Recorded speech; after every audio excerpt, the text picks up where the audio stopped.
Pescavano tramite l'utilizzo di ordigni esplosivi, per questo a Taranto in 5 sono finiti ai domiciliari.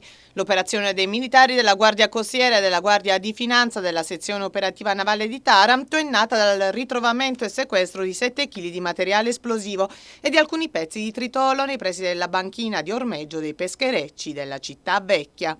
Gli indagati a vario titolo sono accusati di inquinamento ambientale e disastro ambientale. Avrebbero infatti alterato l'equilibrio del ricco ecosistema del Mar Piccolo di Taranto e la sua biodiversità. Per uno degli indagati è ipotizzato anche il reato di spaccio di droga sequestrata nel corso delle indagini. Un duro colpo, quello inflitto da procure e forze dell'ordine ad una organizzazione specializzata nei reati contro l'ambiente, ma anche contro quel mercato onesto fatto di pescatori messi in crisi proprio da chi, operando nell'illegalità, mina l'equilibrio del commercio e dell'ambiente.